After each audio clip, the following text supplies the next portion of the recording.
Hey everybody, and welcome to another episode of the BJJ Foxcast. I am your host, Alex Martinez, and today I'm super excited to have a new friend, Dominick Galluccio, on the show. He's a black belt under Sean Stewart, who is under the Machado lineage, right? And who did you mention? Sean got his black belt from? Was it David Ruiz? David Ruiz, yeah. Ruiz, yeah. So Dominick started jiu-jitsu in 2009, and he currently trains in Boise, Idaho. Dominick, welcome to the show, brother. Thank you so much. Honor and privilege to be here. Thank you, man. Thank you. Hey, I got to ask you, what is the Joker Jiu-Jitsu? Where did that come from? It came from the fact that my my jiu-jitsu and my mentality is such that I'm very super unorthodox. Okay. And I just very much relate to the Joker as like a character. Okay. Very rebellious and very just like trying to do something that's almost against what society, or not necessarily society, but like the culture of jiu-jitsu wants you to do. The norms, right? The norms. It's very like anti-norm, counterculture kind of vibe that I'm going for. And I relate to it, and I'm doing things. I kind of just lean towards doing things that are outside of what people would normally, or jiu-jitsu academies would normally focus on. Yeah. And I'm just have that natural inkling to break rules. I like it, especially as an artist, right? As even a martial artist, if you stick to like just the linear aspects of it, right? Step by step by step. Yeah, you'll get pretty good, but when you throw your own twist on it, you kind of fall in love with things that way. Yes. Yeah. Yes. So yeah, I mean, I kind of grew up in jiu-jitsu situation and like with grappling schools that would kind of, because I just have a natural creativity that I pour into my grappling. And a lot of the times there were moments where I would come up with like weird things. And the academy that I was in was like, don't do that. That's not going to work. That's crap. Interesting. And a lot of those people who think that way, they tend to try not to explain why. Kind of just say, just don't do that. Just don't do it. Yeah. And so that, that didn't mesh well with me. And I kind of just started doing whatever I wanted because I stopped, didn't understand the reasoning behind it. Yeah. But yeah, it doesn't sound like you have like a rebellious nature. I mean, there is somewhat, it does sound somewhat rebellious. It just sounds like, you sound more like a deep thinker to me. You sound like, you take in the knowledge and you're like, okay, that's great. And then you kind of expand on it. Do you feel like you do that almost right away?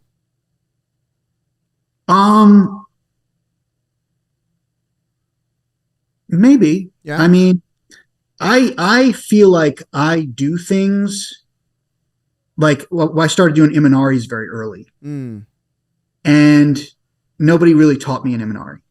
I just started like doing an inversion and trying to entangle you with my legs while you were standing. Yeah. And I started doing them I just started doing it. And nobody really taught me them. So I feel like I enjoy exploring the actual art of jiu-jitsu by just experimenting and just jumping into things. And I find that I come up with things and I need to kind of prove that they work. Because there's going to be moments where a higher ranking belt is going to, even if you do it to somebody, they're just going to be like, that doesn't work. That's crap. Yeah. You shouldn't do it. And so I needed to be in an academy that was just going to let me do what I want to do. Okay. Because I didn't really care too much about joining a clique. Okay. I would find myself pushing people away more back in the day. Okay. Pushing people away, not really trying to connect with other people because I just kind of want to go in there and do my own thing and I'll do the class, I'll do the drills, and then I'm there for open mat. I'm there. I spent like if you talk to Sean Stewart, he would tell you that I rolled. It took me like 13 years to get my black belt. If you count all the like Fight Club training, it probably took me 4 years to get my blue belt. Wow. Yeah. Right. Because I was just in, and then I got my blue belt in 8 months after I joined an academy after 4 years of training. So it took me like 4.5 years. Right. And then I left there, went to Colorado, started training with Sean, and I just lived for rolling. That's the only thing. And even people in New York, when I was back in New York, they would say like, "You're just here to roll. Like, you don't give a shit about anything." Like people like in the New York academies that I trained at. New York is there's some really intense people. Yeah. In New York, especially in the martial arts game at that time, right? Very toxic, like intense masculinity kind of stuff. And I would just take it with stride. Like people would kind of get mad at me every once in a while, because there'd be just that attitude of like I would ask somebody to roll and he would have like one more stripe than me, and I would piss him off. Really? Oh, wow. Oh man. Yeah. Wow. Yeah. No, now he's like headbutting me while we're rolling, like doing stupid shit. Yeah. And the only thing that mattered to me was that I got to roll. Yeah. Yeah. That's it. And I'm not there to necessarily make friends or enemies. I'm just there to train, just there to roll. Wow. Just roll. Just want to roll. I'll do some drills, I'll do the class, but if I'm not there to roll, I would get pissed. Like there was a time where one time we would do the class and then we did like this bullshit circuit, like a circuit training. Oh, gotcha. Okay.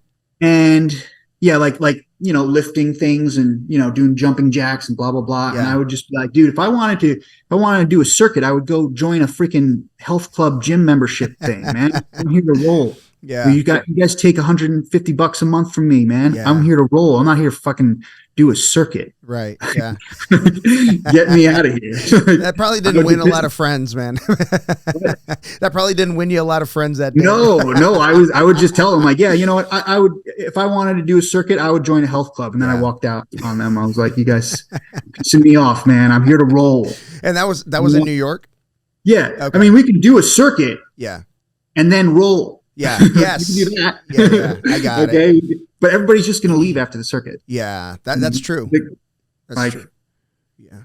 I would have to like harass people to be like, dude, they're all going to leave after the circuit. I need you to roll with me. Come on. I love it, man. But so what brought you to grappling? How did you find it? How did you fall in love with it? What was it about grappling that was like, yeah, this is what I want to do?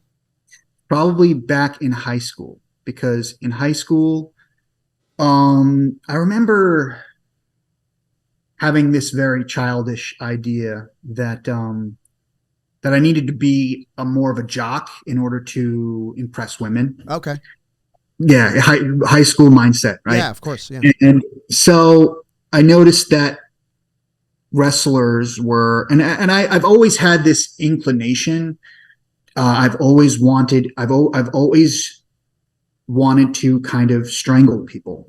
Okay. Yeah, I feel like that a lot. I would always have, and I would always get in trouble with my parents and with my family for like strangling my brother, and like, it was just I had to do it. I had to do some kind of like physical activity where I was putting my hands on somebody else. Yeah. Right.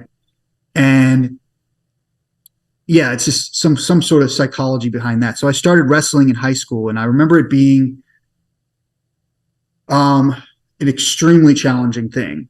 I've never been, I started wrestling when I was like 15 or 16, and I sucked. I was a terrible wrestler. I was very bad at it. I was very, not, because if you start, when you start, you suck. And it's very focused on being on top and giving up your back just to get out, because it's a different art, It's really more focused on dominance more than it is focused on like trickery and like strategy, right? And I'm a gamer, so I am more geared towards like strategy thinking, having taking a deep breath between like each turn and like having like that exchange. Yeah. Right. So, I wrestled for like 2 years in high school, and then I went to college, and I stopped wrestling for about a year in freshman year. And then sophomore year, I stumbled upon some people in the wrestling room doing like jujitsu, MMA kind of stuff. And then I just connected with those people and started grappling. So they had a wrestling room and students could just have access to it without being in a wrestling program, and you could just do your thing? They just didn't lock the doors. It was in the same room as the workout facilities. Oh, I see. And we just kind of opened up the doors one day and saw people in there, and we're like, oh, what's going on in here? Yeah. And so I met this guy who was training for an MMA fight, and they were nice people. And we exchanged phone numbers because they were just looking for bodies. Mm-hmm. So they'll take anybody, Yeah. And so I connected with them and started doing, and they would just kind of beat the crap out of you. Yeah. But that I thought it was, and it was, because I only knew wrestling at the time, right? And obviously MMA and cage fighting started coming up at that time. Yeah. And I started noticing people kind of on their backs, wrapping their legs around people, and I was like, well, that's a really interesting like martial art, right? Mm-hmm. Is actually taking these like vulnerable positions and turning them into an attacking an advantage. Yeah. And I thought that was really interesting, right? Because growing up with wrestling, it was all about just being as dominant as possible. And I really was intrigued by the idea of taking a vulnerable position or a vulnerable situation and just finding a way to turn it into your advantage. Yeah. And that's what I feel like the essence of jiu-jitsu really is. Oh, absolutely. Absolutely. And it's a matter. Yeah, no, go ahead. Sorry. Yeah. It's a matter of turning disadvantages that would normally be a disadvantage to be on your back. It would normally be a disadvantage to be inside control. Normally it's a disadvantage, and you are able to turn it into your advantage. I feel like that's the essence of jiu-jitsu, and that's what I try to focus on the most, my grappling. I don't want to have to be so dominant, right? Because I'm not a wrestler, really. Yeah. I'm a bad wrestler. Yeah. I'm not, but I am very good at sneakiness, trickery, and doing things that people just don't expect. And that's what I like to focus on. That's what I like to build my jiu-jitsu around. I love it. So let me ask you a question about the guys in that wrestling room. Was there anybody at a level that was, in a position to teach, jiu-jitsu style grappling or any kind of moves, or, teach us like some concepts from the guard or concepts from mounted position? Was there anybody in there at that level? Little bits and pieces of that, right? Like there was blue belts, basically people at the skill level of a blue belt. Okay. As well as a judo black belt that I was very close friends with at the time. I remember, and he had a lot of grappling experience as a judo player, but nobody was wearing a gi.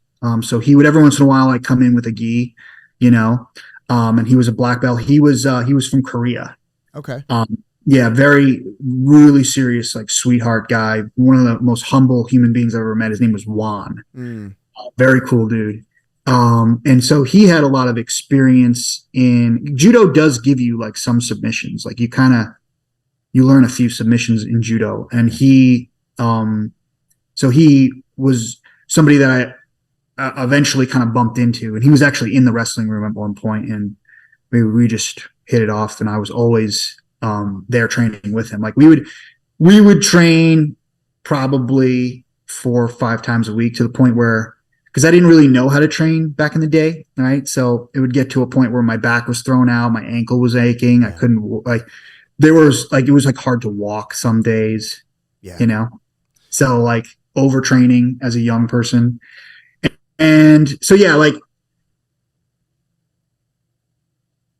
towards the end of college, there would also just be like people who wanted to do MMA in there, right? So I would do some of that as well. I got like some 4-ounce gloves and started training MMA with just a bunch of scrappers. They don't have any real skills. And then there were a few that actually did start doing like a formal type of training.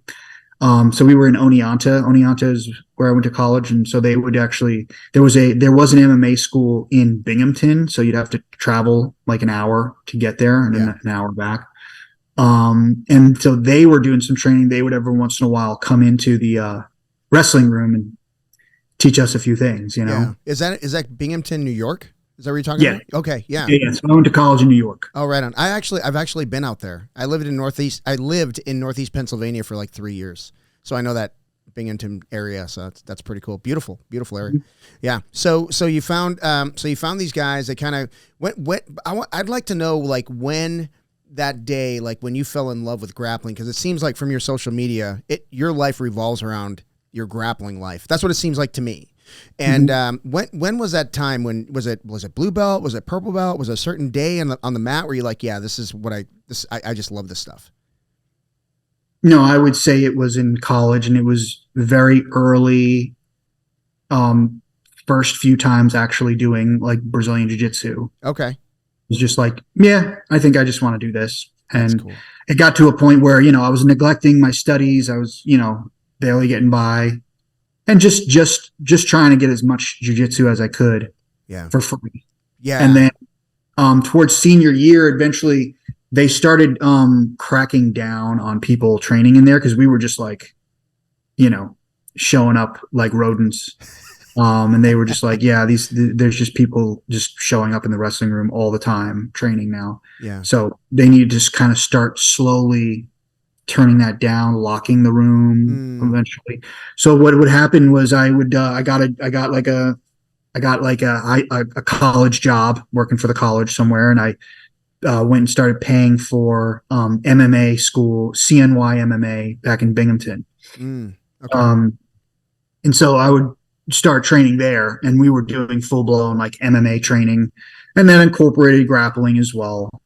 But yeah, it was most of my introduction to jiu-jitsu was very focused on MMA as well. It was like a mixture of MMA. And then when I graduated college, I started focusing mostly. I went and joined an actual like formal jiu-jitsu academy and started just focusing on jiu-jitsu. And that's where you got your blue belt, at that academy? Yeah. Okay. So I got my blue belt in New York. Okay. And then I started, and then when I was in New York, I kind of got to a point where I realized that I didn't want to live in New York. New York is just, you get stuck there. It's a hostile. It's very hostile, New York. How so? Well, how do you mean hostile? Like people are hostile? You know, where I'm from, Suffolk County, New York, right? Highest paid police department in the country. I got pulled over all the time for just like, you know, little things, rolling a stop sign. One time I was actually leaving jiu-jitsu practice, and the cops actually came in and started blocking off the parking lot with their lights on, and came in. They're like, what are you doing here? All the stores are closed. I'm like, I just finished jiu-jitsu practice, and they were like, oh yeah, we see your gi in the back. And I'm like, yo. Wow. So I've had so many police encounters in Long Island, and it just feels like you're not really a part of the community. You know, it's very, very aggressive, like and you know, and then the people in general are just like intense. It's just very like, you know, you ask somebody to roll, they got an extra stripe, they got to give you a whole bunch of shit about it. You know, it was just an environment where I was like, you know what, I need to see what else is out there. Yeah. Like I can't live here, and it's extremely expensive. Like everything, the taxes are insane. It's the most authoritarian, like financial laws that they have are extremely authoritarian there. You know, I mean, I had a broken tail light, you're getting pulled over. I moved to Colorado, right? And I got like hit by a drunk driver, and my car was destroyed. And I never got pulled over for it. That's one of the things I wanted to talk to you about. Yeah. So Thank you for bringing that up because Yeah. I'm really interested in this part. This was going to be one of the, I have it written down as one of the subjects, but give me some context. Like were you driving like home from jiu-jitsu? Was it late at night? How did that happen? So I very poorly planned my move to Colorado. I had a car that was very good. It was functioning. Drove 36 hours to get to Colorado. And kind of just ended up in a tough situation. Because I didn't plan it well. I didn't do a good job of like, just first time moving across the country, Yeah. So I got this job doing delivery for a Mexican restaurant. And late at night one day, I'm driving through a green light, and I can even see. I remember looking up at the green light after I got hit. It was as if a car teleported in front of me or something. Wow. They were just going through the red light like it was they were probably going like 60 miles an hour or something. Wow. So suddenly I hit a car. It's like it was a car like teleported in front of me, and I hit it. And I'm looking up at the green, and I can still see the lights green. I'm like, I'm going through a green light. Oh wow. Yeah. Yeah. Right. Yeah. So that decimates the front of my car. Right. So I get out to try to get their information, and they're like, "Don't come near me. We'll shoot you." Like, oh shit. They leave the state. I tried to press charges, right? Because the cops did eventually pull them over and get their identity and everything, right? So they were called into court, right? And all that. And the lady, so I show up to the court thing or whatever, and the lady's just like, yeah, they probably are just going to leave the state and change their names, and you're not going to find shit. Whoa. And just like, so I was lucky enough to get, because the car wasn't totally done yet. The front of the car was pretty shot. Yeah. But there was just kind people in the world at that time, and they were just like, okay, here's these front lights, right? They gave me like these front lights, and they were just like, here, I can help you hook these up to your car, so now you at least have front headlights. Oh, okay, yeah. Right? So I was able to get front headlights for my car for free, and the car lasted for another, I would say the car lasted about another year. Oh wow, okay. Lasted about a year, but it was touch and go. Like it was about another year, and I couldn't really afford to like keep it up and running. I knew that all it needs is one more repair and it's done. Like I was able to kind of, get it to go for another year or maybe like 8 months. Right. Yeah. And eventually it started, stalling out in the middle of the road. So I would like trying to drive, I'd be making a turn, and then it would stall, and then the wheel would pull out of my hands, lose the power steering. And I'm just like, yeah, I'm going to have to, just junk this thing. I don't even want to sell this to somebody. Like this is shot. Yeah.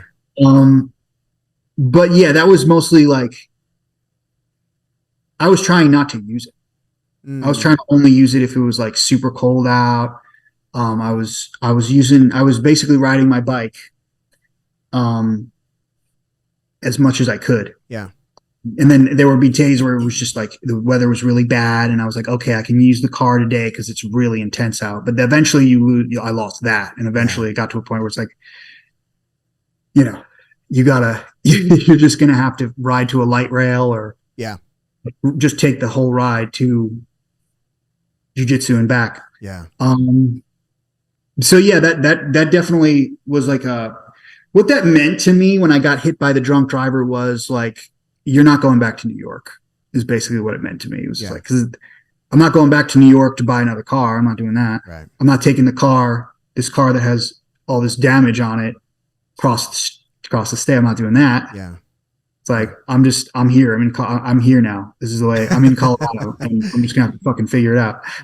Yeah. So what did you do after that? I mean, were you able to get a decent paying job that you help you afford a car, or what did you do after that? Did you just kind of ride it out on public transportation? How did that work out? So it was about 9 years before I could get another car. Got it. Because we're talking about, I moved to Colorado in 2014. Okay. Got hit by the drunk driver, and that made it such that I could only use my car very sparingly, desperately. If I really needed to use it, I would use it. Yeah. And my first like situation in Colorado was like living on a couch. Eventually moved out of that situation, but it was a little far away from where my job was. I didn't have any real high paying jobs until I was there for about like 8 years. Got it. Okay. Right. So no car. I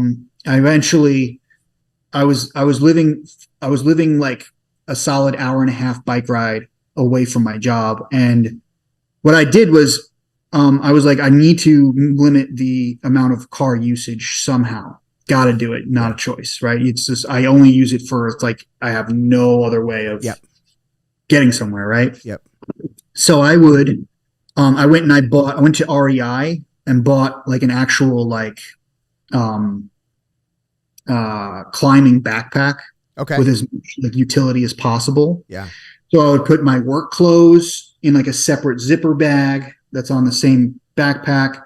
I would take and then I would put my gi and my jiu-jitsu stuff on another part of the bag. And so I would like, my every day was like a huge voyage of like, I bet, dude. Yeah. Traveling to work, working for around 8 to 9 hours, and then finding a place to sleep. You know, you would utilize friendships, like making friends became my job. Yeah. Like figuring out how to like make friends with people at work. Yeah. And I was able to bond really strongly with somebody that would let me like sleep at his couch in downtown Denver. Oh, nice. Every once in a while. And so I would sleep there, and that would enable me to then get up in the morning, go train jiu-jitsu the next day, and then come back to work. And every day was just an absolute voyage. I remember before I had that bag, before I was able to afford that bag, what I would do is I would take my gi and like tie the actual gi to my body.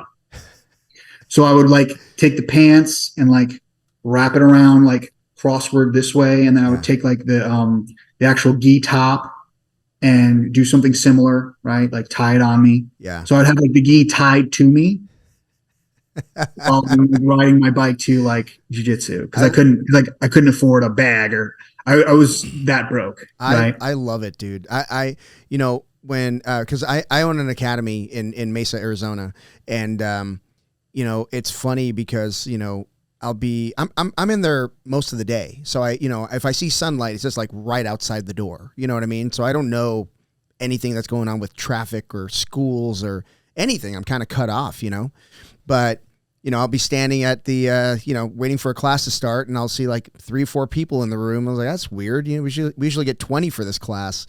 And they're like, oh yeah, there was some rain on the far side of town, and so that keeps people away. And you're literally like a jiu-jitsu nomad, traveling hours to the day just to make sure you can get your training in. That's some dedication, man. That's really cool.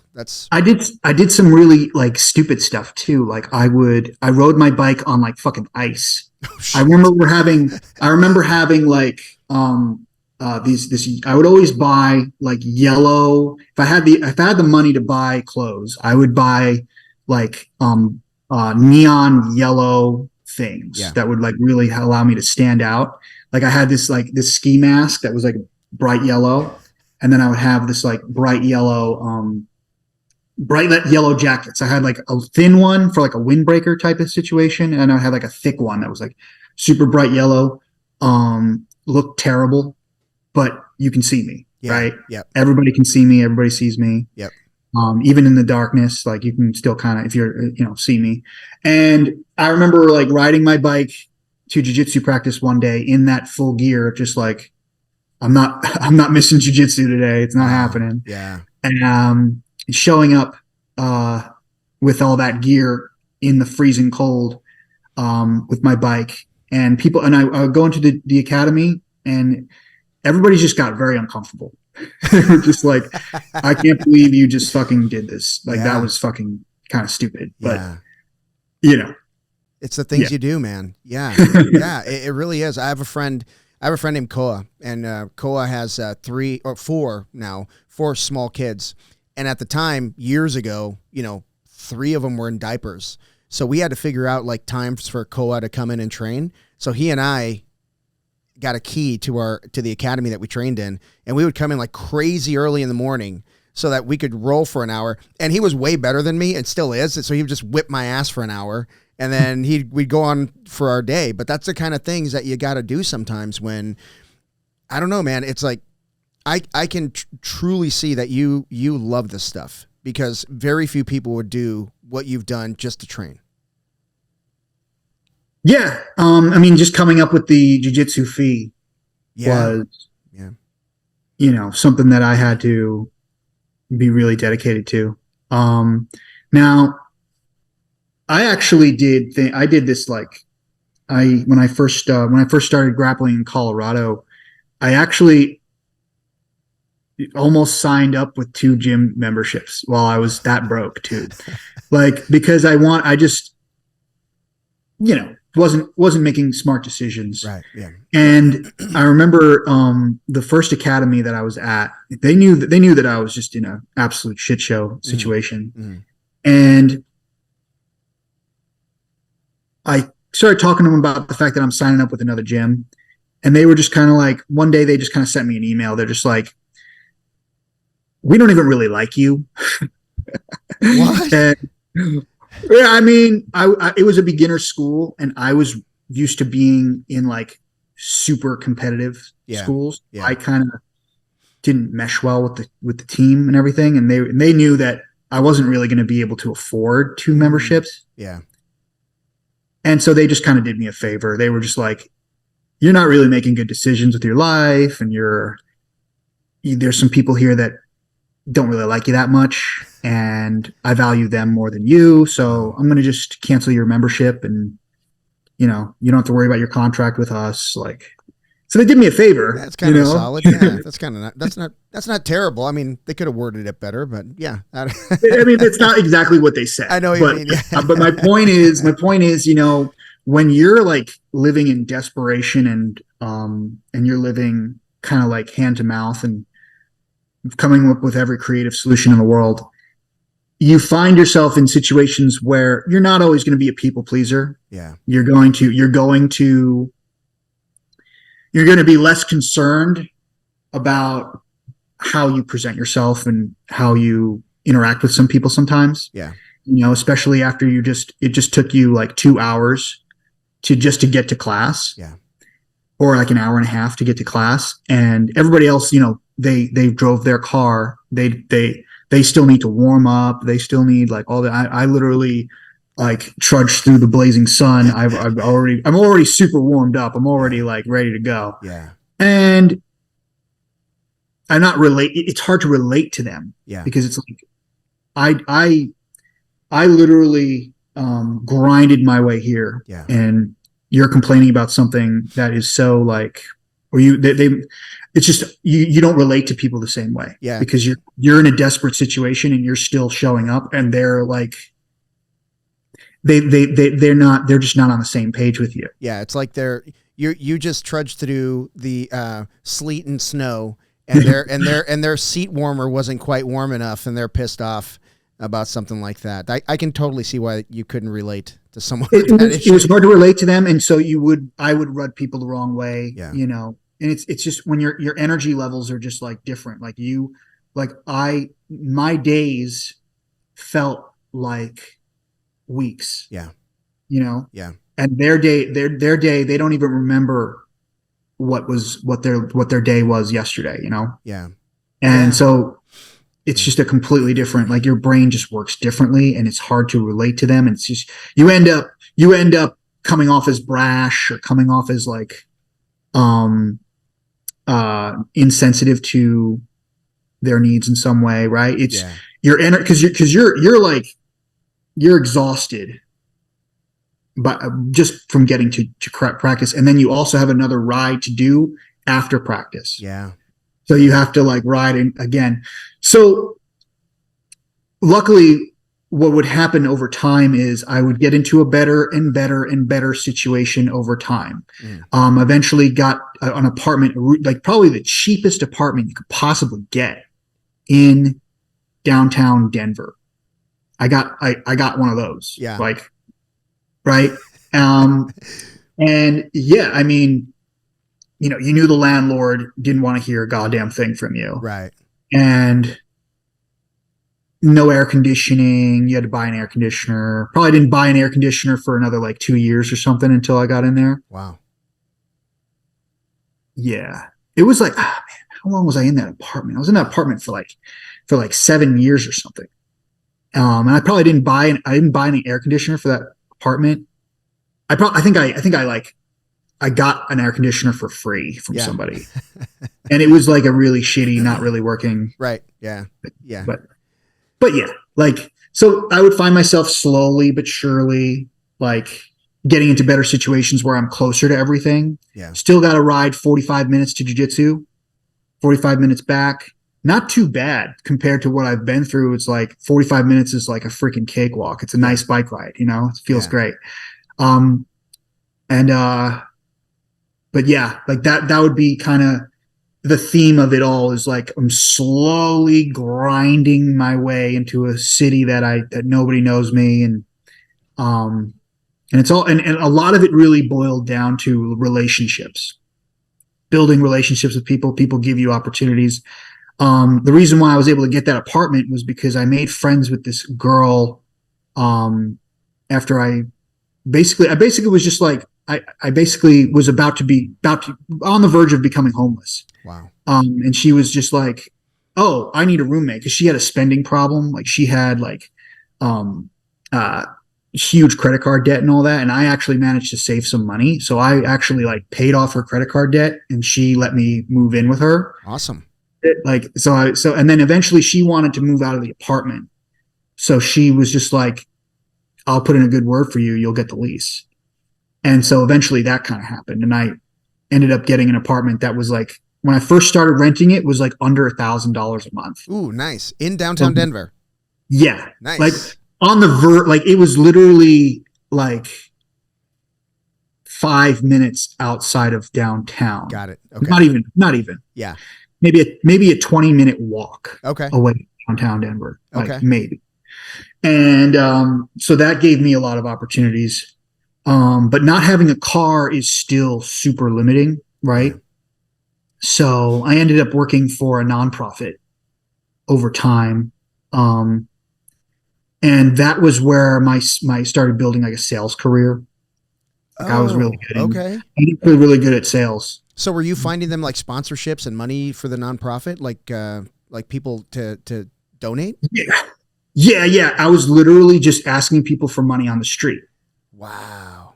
But it wasn't, you know, I'm not really, I'm like a professional panhandler. Right. Yeah. Working for a nonprofit. Yeah. Right. And so that was where I started to kind of like come up a little bit and started getting much more financially secure. Still, I mean, it's a nonprofit. It's not going to be, you know, great money. Yeah. And eventually I was able to transition that into solar. Okay. And that was where I finally was able to start affording a car. Wow. That's so cool. That took 7 or 8 years. Yeah. All that. Like I can very much condense that into like a nutshell, but yeah, it was the result of making very uncalculated decisions. Yeah. Early on. Just very uncalculated, finding yourself in a situation where if I didn't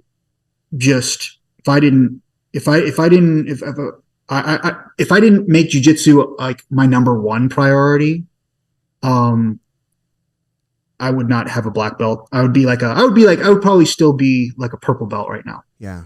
Yeah. Yeah. So I'm listening to your story, and the only thing that's going to my brain is why? Like, why do you put yourself in those situations? Because you probably had family back in New York saying, just move back. Like, you can have, start your life here again. And, you know what I mean? There's got to be some of that pressure to go back to like a comfortable place. But instead you chose to not be comfortable, and tough it out. Like, I got to ask why. Well, they ultimately helped me in times where I needed them to. Okay. Because I wasn't going to move to Colorado or move across the country and then tap out, give up on my own. Yeah. Just it would have to have been a situation so bad that it was literally unsalvageable. Yeah. And I was always kind of ending up in a situation where I wasn't doing so great, but it was salvageable. I needed a small amount of money. Yeah. To maybe help pay the rent or something. And that would happen somewhere around, it wasn't constantly happening, but it would eventually grind you down until the point where maybe once a year in the beginning, especially, where it was like, I need help. I'm down a couple $100 and I don't want to be late on rent or something. And there were like these really weird things that did happen where like, one time, especially in the beginning, my grandfather was getting ready to pass away, and he just kind of had this intuition that I was, not, he said his words were, he's probably not eating. Right. And what happened was I was at this job that was paying me pretty decent money. But they would cut off the work from you at any moment. I suddenly realized that I had no work for the next 2 weeks. Oh, wow. And I had no money because I was kind of spending my money like an idiot. Right. And so they were like, so I kind of just received a letter in the mail when I got home after a fucking 2-hour bike ride or something. I come home, I'm fucking exhausted. And there was $500 in the, wow. In the envelope from my grandfather. And so I'm like, oh, okay. So I'm going to be able to pay the rent at least. Yeah. I'll just be eating eggs and avocados or something. Like, I pretty much was living off of just like a few eggs, 4 eggs and like an avocado. And I would get my meals from the restaurant that I was working at. Oh, okay. Okay. So I was doable. Like, yeah, you just have to leverage absolutely everything. Yeah. And then I remember, it was wild. It was wild. I'll bet. And so there would be moments like that, right? Like there was one time I was working at, I was a dishwasher at this restaurant that was across the street from me. So there was no commute. I could walk out, I fall out of bed. I'm at work. Nice. Right. And I hated it. It was a terrible job. They treated you like crap, cutting my hours all the time. I had to get a roommate. And I broke my clavicle at that time. So I was only training like twice a week because I was like, and I did this thing where like I broke my clavicle, right, from like riding through a ditch. Right. So I'm like, I'm not going to stop training. So I start training again. I break my clavicle again. Oh my gosh. So I break it twice. Like, here, look at this. Check this out. Oh my It's like God. this huge ass clavicle, right? Yeah. I broke it twice. Right. So I'm like, okay, so now I'm going to figure out a way to train anyway. Wow. Because I'm still just like, fuck this. I'm still going to train. Right. So I literally trained by just being mounted because I couldn't take shoulder impact. Right. So what I would do is I would just say, okay, we're going to roll and you're just going to take the mount. I'm going to get out of the mount. I'm going to tap out. That's how I trained for a year and a half. Wow. Of my training was just literally somebody mounting me getting out of the mount and then tapping out. That was like for an entire year and a half of just dealing with a clavicle injury. Because I'm like, I'm not going to stop training. Was that the only position that didn't like hurt like too much? Like that was No, it wasn't a pain thing. Oh, okay. It was, if I land on my shoulder, the clavicle is going to break again. Gotcha. Okay. Yeah. So the first time I broke my clavicle, it wasn't really that bad. It was like, it started kind of fusing back together. There was no pain. There was no pain at all. There was not even a rumble. That's interesting. I'm just like, yeah, I'm good, bro. I'm gonna just start training again, like a fucking idiot, right? Yeah. I'm Superman, bro. I eat freaking broccoli every day. That's right. So I start rolling, and there's this brown belt fucking sweeps me onto my shoulder, like hard high sweep up in the air, slams me onto my shoulder, breaks again. Absolute one of the worst days of my life. Yeah, was probably that moment right there. It was like my clavicle keeps breaking. Yeah.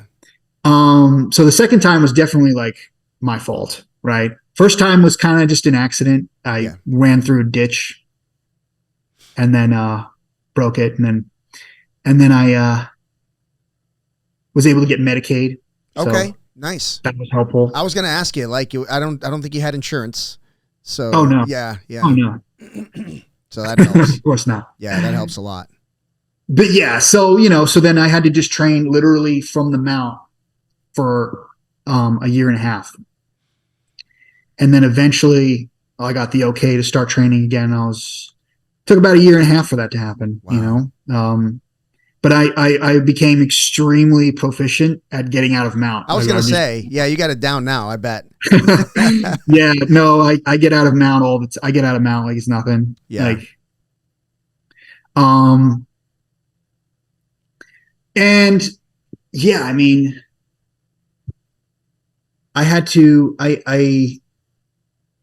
most people, I started doing all these like crazy diets too. I started doing, because I was working for an environmental nonprofit. Yeah. Like very activist. Oh, right? Okay. So it was a high pressure to go vegan. Ooh. Yeah. Not a good thing, but not good for people who do this much kind of physical activity. If you want to be, I don't have a problem with veganism at all, really. Yeah. It's the issue is you have to take it very seriously, and you have to really know what you're doing. Yes. And they tried to act like it was easiest thing in the world, not a problem. And so that was the thing that was like, okay, not good. Yeah. But I did it. I decided I was just like, well, I need to kind of play ball. Play the game. Yeah. I need to play ball. Yeah. I get it. Yeah. So I went vegan. And I started doing all these like variations of veganism. I even did vegan keto. Oh, how do you do that? It's 2 avocados, lots of dark leafy green vegetables, chia seeds, lots of nuts, nutritional yeast, and quinoa is not keto, so that wasn't included. But it boiled down to avocados, chia seeds, nutritional yeast, trying to just combine as many different things with regards to like nuts and seeds and stuff like that. Yeah. Hemp. Okay. Hemp seeds. Okay. Lots of hemp seeds. Yeah. Gotta do that. Hemp. I did like a hemp protein powder, but that's gonna cause a lot of gas. Oh yeah. Oh yeah. Was there a lot of filler in that hemp protein powder? They use a lot of filler in that? I can imagine it's very filling. Is it filling? Not really. No, yeah, okay. Doing veganism and then doing vegan keto on top of that. I mean, I went down to 147. Whoa. From like, so my weights fluctuated from 200 pounds to 147 because I was doing intense bike riding every single day. Yeah. Yeah. So. Yeah, that's wild about. I can see where like the environment would be such that you almost feel compelled to kind of play, like you said, play ball, become vegan, but that would be really hard. Like you said, I mean, if you do it, it's doable. You can lead a very healthy lifestyle, but you got to, like you said, take it very seriously. It's not just cutting things out. It's like adding the right things in, right? Yeah, you have to be constantly investing in your diet, constantly, right? It's not, you're not, especially if you're going to do the calorie burn that I do, like those were interesting times. I became an absolute expert on cutting weight. I bet. Cutting weight and making weight, fucking not a problem. Shit was easy. Yeah. But I did not like the jiu-jitsu point system at all. Okay. I completely rejected it. Okay. So I'm focusing my competition career on submission onlys. Okay. Because I just don't like the point system. I don't think makes a lot of sense to me. It doesn't translate into the kind of jiu-jitsu that I like to do. Yeah. And I feel like it just serves wrestlers and it turns jiu-jitsu into wrestling. And I want to focus on submissions because I think submissions are what makes jiu-jitsu interesting. Yeah. Yeah. Separate from wrestling. Agreed. Yeah. So that's what I focus on. Is there a particular outfit or a like a fight to win or who's number one? Yeah, so I did some fight to wins, and so yeah, I won a welterweight title in the brown belt division. Nice. For Fight to Win Pro, and I'll be also doing a video series published by Fight to Win Pro. Nice. To go over some of my unorthodox techniques. What are you calling it? Probably just Joker Jiu-Jitsu. I love it. I'm writing it down because I'm gonna check it out. Yeah. When does that come out? Well, I'm gonna finish it up this weekend. Okay. Or sometime, and it's not gonna.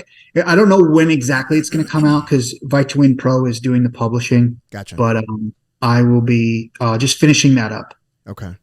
And touching on some of the techniques that I focus on, super weird positions, super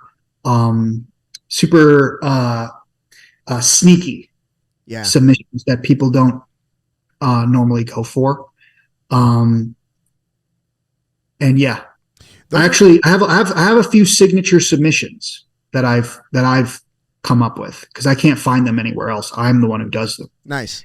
And that's part of why I really enjoyed training under Sean Stewart because Sean Stewart's like very the opposite of me. Like he's a former lawyer. He has a very systemic and like professional way of going about everything. And he has he's very planned. He's very, by the book, but he was flexible enough to just kind of let me do my thing.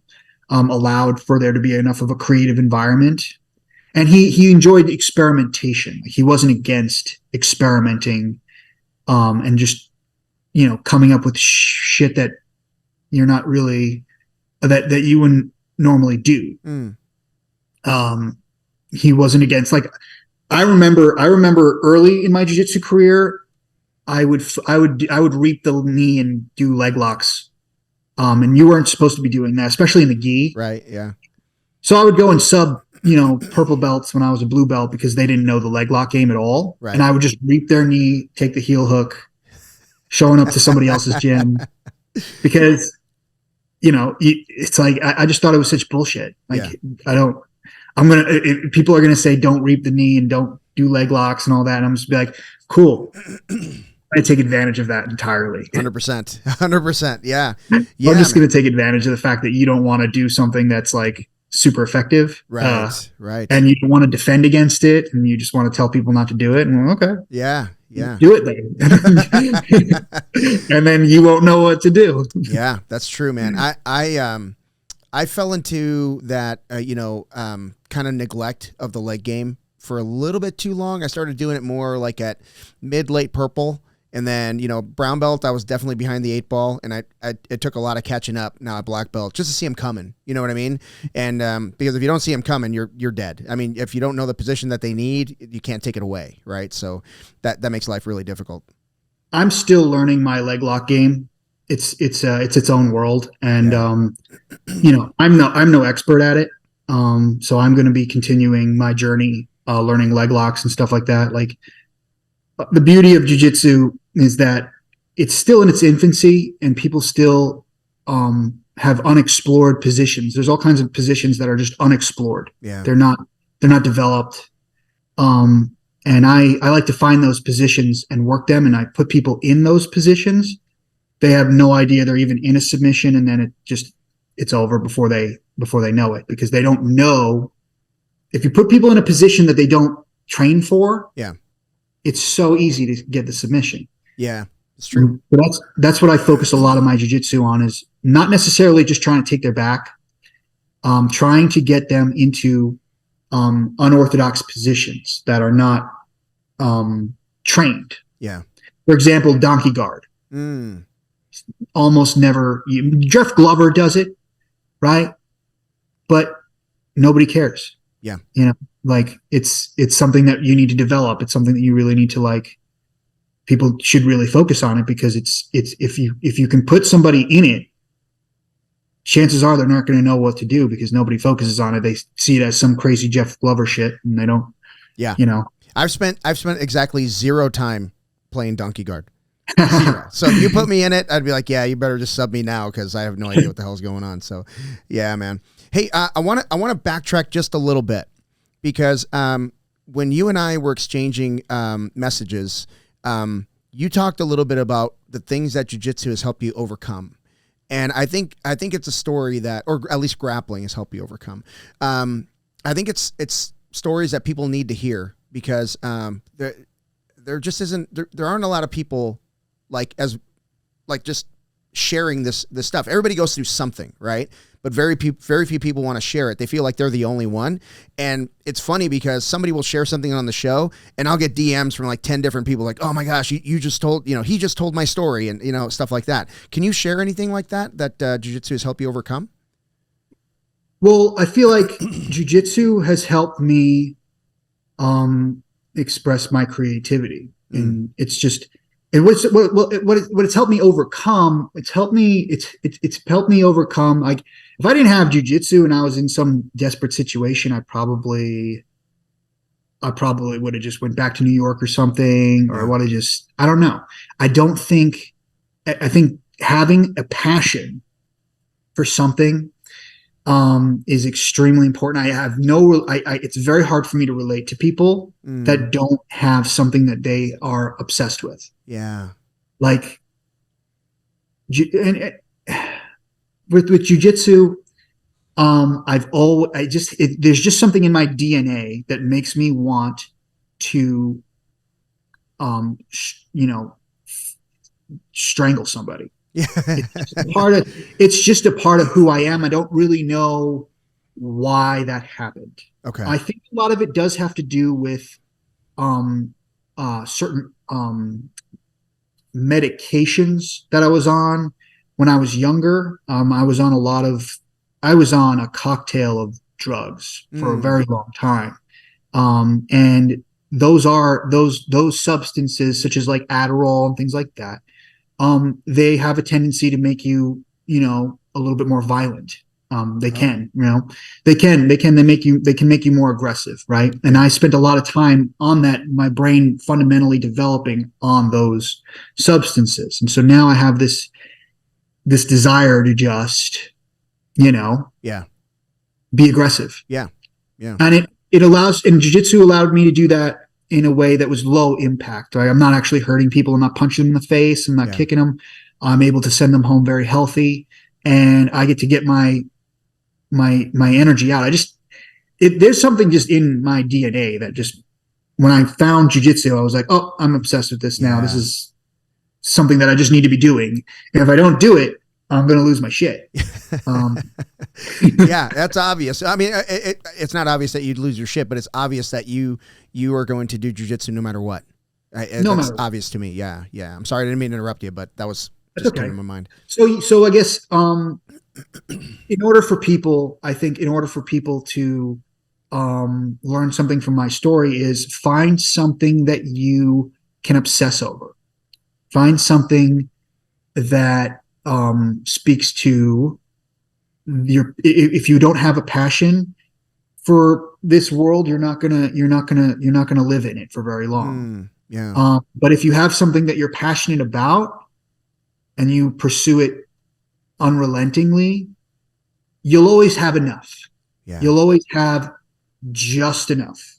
Even if you have nothing, if you just make that, it's something to worship in a way. I see it as going to church. It's like a religion, right? Like I just have this fanatical mindset. I want to have something that I am fanatical about, absolutely obsessed, have to do it. If you don't do it,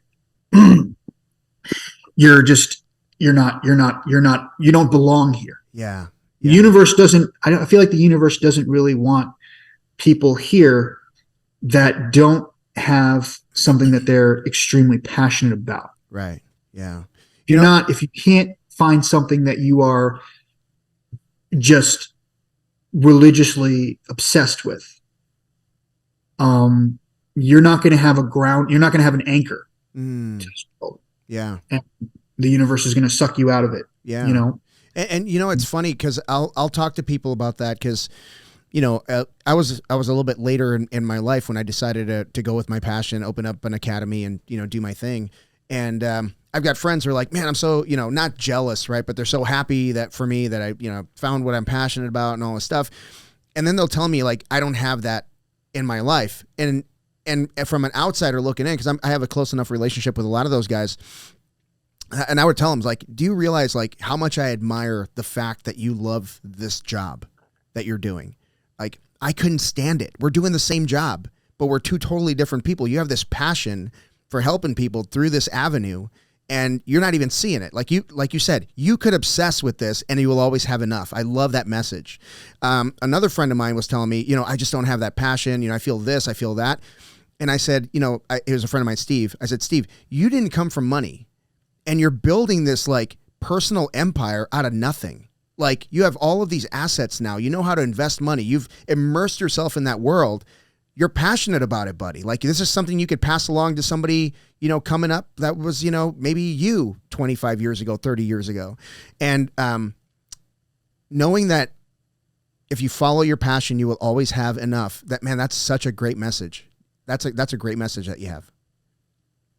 Yeah. I mean, you also inevitably find friends along the way. I mean, I had issues with, connecting with people at first because they kind of see you as like a homeless person, right? Like they kind of see you as like, and there would be times where I didn't really smell too great. And so, that put me in a kind of a situation where, I just wasn't connecting with people the right way. Yeah. And eventually it got to a point where you get through kind of like every jiu-jitsu academy that I've been to, there's like this gateway. There's some like gatekeeping challenges that you kind of get through where the people don't really like me at first because I'm very brash. I'm very like back in the day. I mean, I've much refined these things. I connect better with gyms now. Yeah. But back in the day, when life was extremely desperate and struggling and ridiculous, people were just kind of like not cool with me.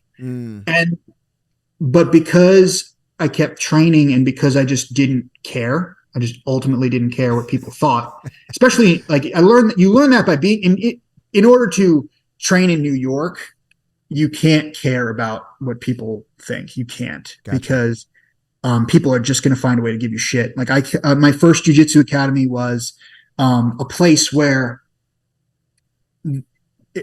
they tried to push your buttons. No matter who you were, it didn't matter who you were. It was one of those places, right? Yeah. Like it was one of those places where if you revealed something that upset you, they were just going to double Pick down at it. Yeah. Like that little nerve, start playing with it.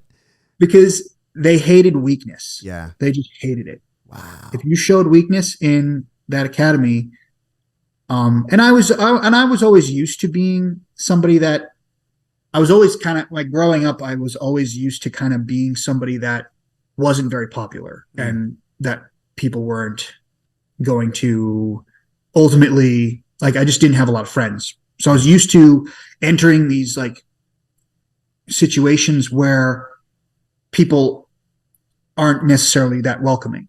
Yeah. And as you grind through that and you start developing your skills, people start looking for the good.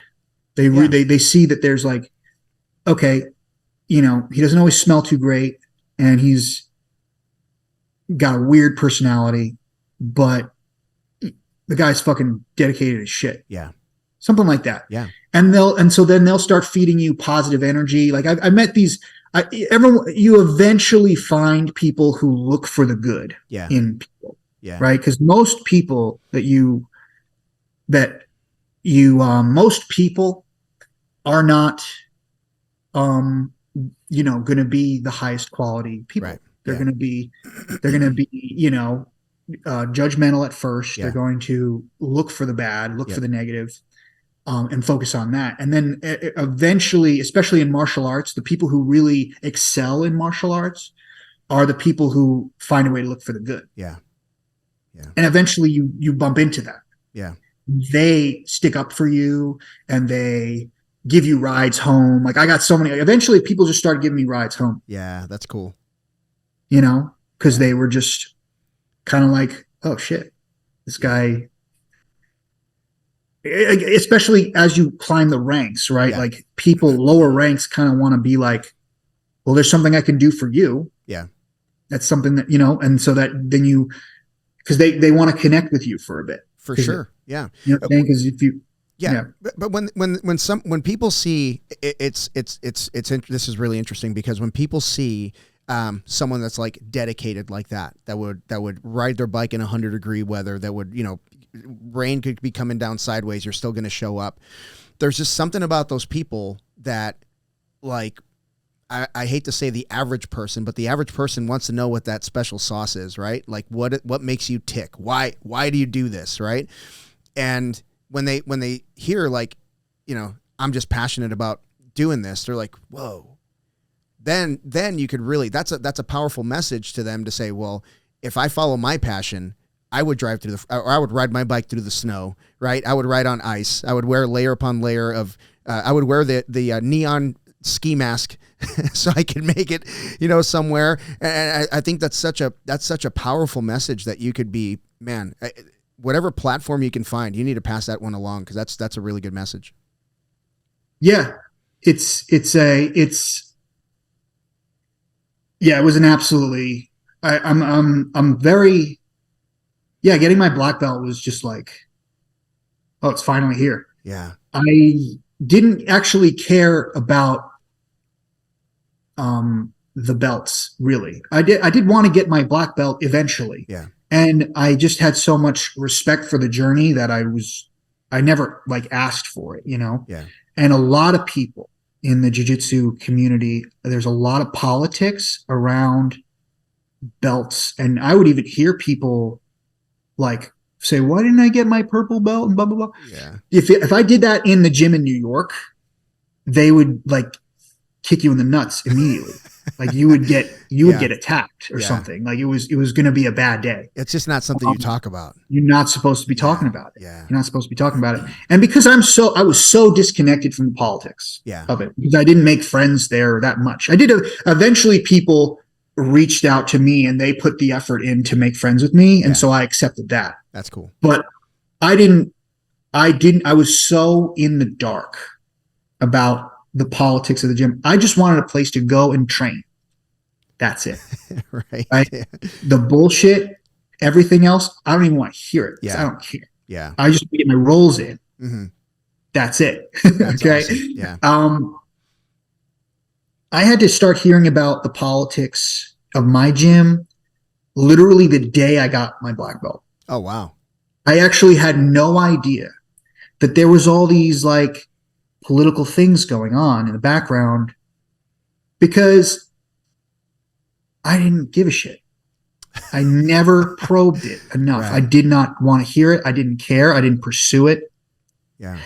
You know, I do need to correct you a little bit. Like, yeah, I am obsessed with jujitsu, but it actually wasn't like I was able to always make sure that I got my jujitsu in, and I actually did focus on other things in my life. Like I actually have a lot of things that I focus on, and obviously the politics at my jujitsu academy are not the thing. Right. Right. Yeah.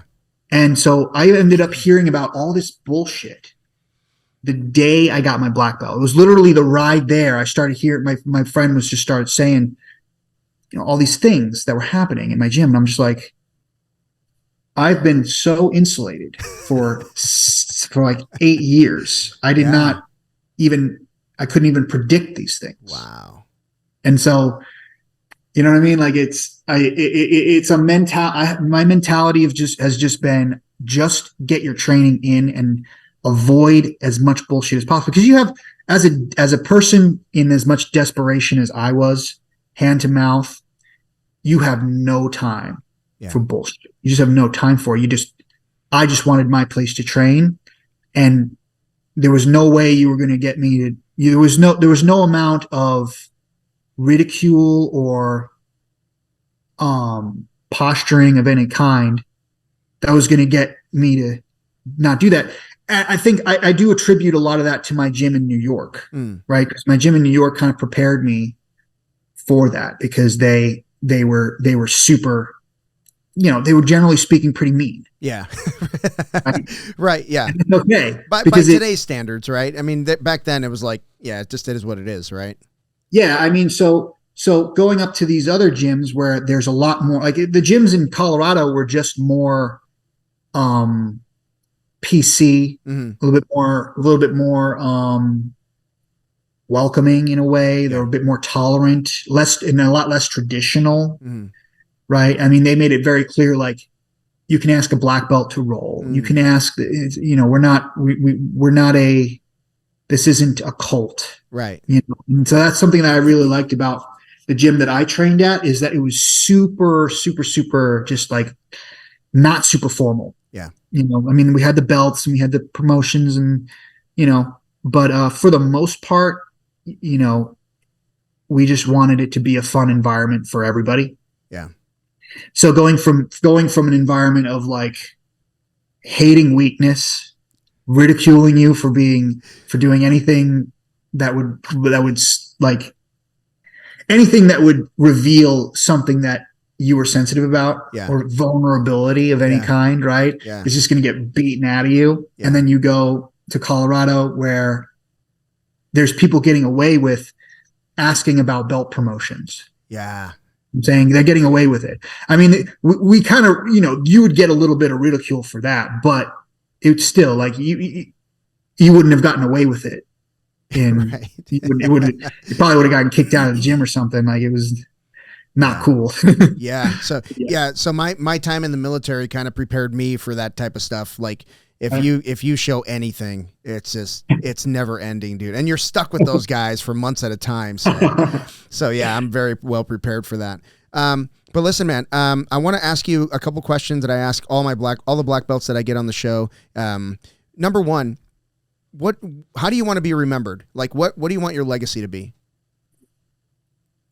I want my legacy to be, crafting a new way of looking at this, at the sport. I want my legacy to be something that challenges tradition and allows people to, always see things in a different way. Yeah. And never accept things just because they are, nothing is set in stone, right, in jiu-jitsu. Yeah. Everything it's still in its infancy, and there's still so many things that we have to learn about so many different positions. And a lot of the jiu-jitsu cultures that we're in have a closed mindset a little bit. Yeah. Right. And so I want to craft a path of like breaking those molds. I love it. Yeah. And in the future, years from now, when you're promoting black belts, what do you want, if and when, what do you want all your black belts to have in common? I want my black belts to have just unshakable perseverance, just unshakable. I need to know that they can't be discouraged. Yeah. And that they can't be, there's nothing that could ever happen that would get them to quit. I love it. I don't care if it's a broken leg. I don't care if it's a financial crisis. I don't care what it is. I probably would. I won't give anybody a black belt if they had no hardships to get the black belt. Yeah. You won't get it. Yeah. I want to see that you overcame something, because I do think that that getting your black belt should be something that says that you have a certain type of character. Yeah. Yeah. And because it's the skill level. The skill level could be there. But if I feel like the person that I'm giving the black belt to had it way too easy, I'm probably going to say that character matters at that point. Yeah. Because the black belt is the beginning of a journey. Yeah. It's the beginning. It's not like I did all that shit to begin the journey. Right. Yeah. Yeah. to get to the base of the mountain, right? That's base of the mountain. Yeah. Yeah. Right. No, that's awesome. That's awesome. Well, listen, man, I'm kind of up against it. I've got a commitment. I promised my wife we'd go to Costco. So can I say one more thing? Absolutely. I was going to ask if you wanted to jump on one more thing. Now I'm going to also start promoting. I'm doing a type of business where I'm reviewing people's competition footage, and so I'll be starting that business soon as well. So reach out to Joker Jiu-Jitsu for competition footage review, which I will be doing as well. But thank you. Yeah, of course, man. Of course. Yeah. One last thing. Just let everybody know how they can find you on social media. If you have a YouTube channel, anything like that, that's a good time to put that out there. Yeah. So I'm on Instagram, Joker_Jiu-Jitsu. You'll see a picture of the Joker's face.